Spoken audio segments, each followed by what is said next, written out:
99% कोई payment time पे नहीं देता है।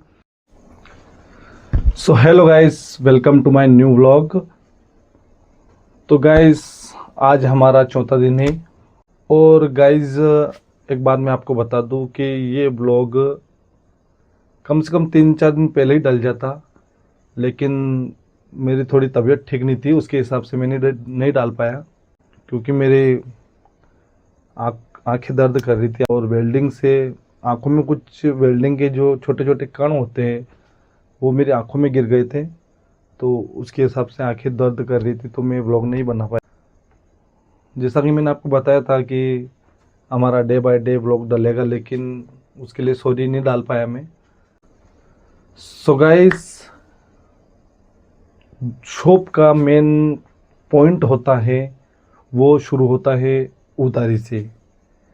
यानी कि उधार दे या ना दे, ये दुकानदार के लिए, शॉपकीपर के लिए बहुत बड़ी बात होती है, क्योंकि ये एक ऐसी उलझन होती है कि जो पर्सनल व्यवहार होता है लोगों का, जैसे कि मिलने वाले हुए, दोस्त हुए या फिर पड़ोसी हुए, गांव वाले हुए, तो उनको उधार दे या ना दे, उस पर हम ये व्लॉग बनाएंगे। तो आपकी क्या राय है उधारी देने में, कि उधार देना चाहिए या नहीं देना चाहिए? कमेंट ज़रूर करें, कमेंट करके मेरे को बताएं, सजेस्ट करें, ताकि मैं भी थोड़ा बच के दे सकूं लोगों से। मैं मेरी शॉप की बात करता हूं, आप, मेरे को नहीं पता आपकी कौन सी शॉप है, किस चीज़ की शॉप है। यहाँ पर क्या है, किराना शॉप में क्या होता है कि डेली जो सामान, जो माल आता है, डेली जो माल आता है वो कैश में लाना पड़ता है। क्यों?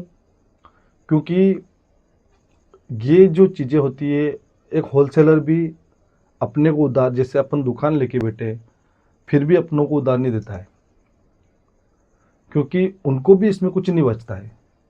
कुछ तो क्या बचता है, लेकिन जितना मार्जिन दूसरी जो शॉप में होता है उनके मुकाबले इसमें मार्जिन कम होता है। उदाहरण के लिए मैं बता दूं, ये एक सेव का पैकेट है नमकीन का। अब 80-90 रुपए किलो बेसन, प्लस अभी जो तेल का भाव चल रहा है 130 रुपये, 140 रुपये पर लीटर के हिसाब से पाउच पड़ रहा है अभी।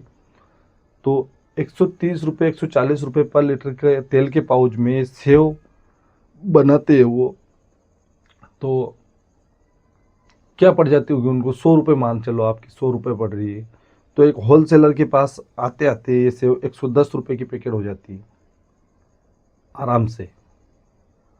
और होलसेलर जो शॉपकीपर को देता है, जैसे छोटे दुकानदार को देता है, तो अपने पास आते आते ये 120 रुपये की हो जाती है।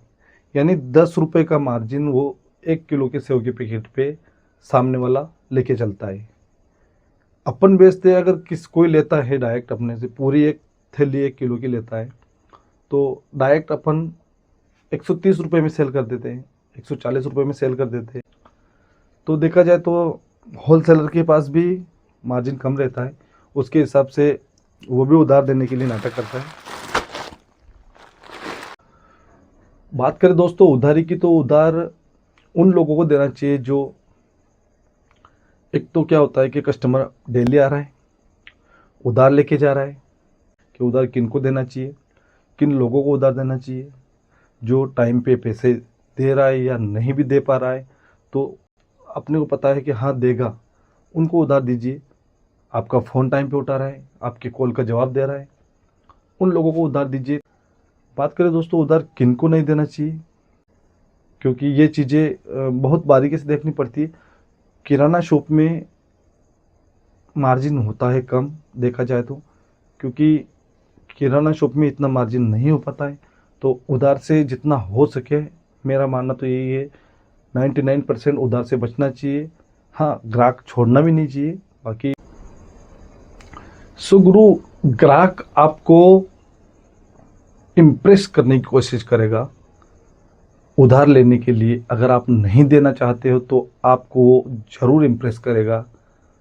कैसे भी करके करेगा। चाहे मैं किराना शॉप की बात नहीं कर रहा हूँ, चाहे अदर शॉप हो, चाहे आपकी कपड़े की शॉप, चाहे आपकी इलेक्ट्रॉनिक शॉप हो, चाहे आपकी कुछ भी कोई सी भी शॉप हो, 90% लोग ऐसे आते हैं जो उधार की सोच के आते हैं।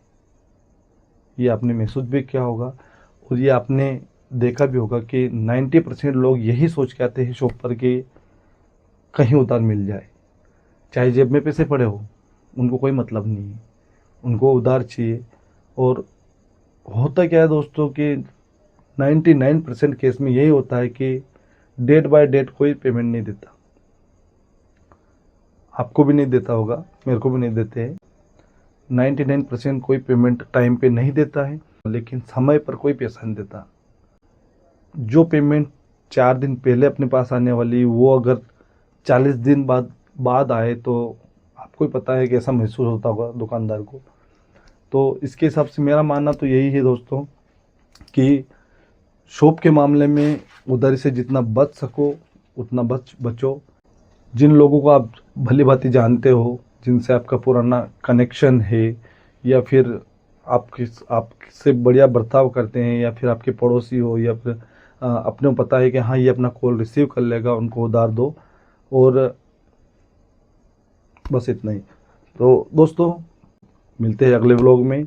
कल हम बताएंगे हमारे दुकान पर पहला ग्राहक कौन आता है। यस, कल हम आपको ज़रूर बताएंगे कि हमारी दुकान पे पहला ग्राहक कौन आता है, क्या खरीदता है और कैसे बर्ताव करता है। और देखते हैं कौन है वो, आपको वीडियो में बताएंगे कि हमारे शॉप का पहला ग्राहक है। और शॉप का टाइम तो मैंने आपको बता ही रखा है दोस्तों। सो गाइस, आज के लिए बस इतना ही। मिलते हैं नेक्स्ट व्लॉग में। आज के लिए बस इतना ही। Thank you so much.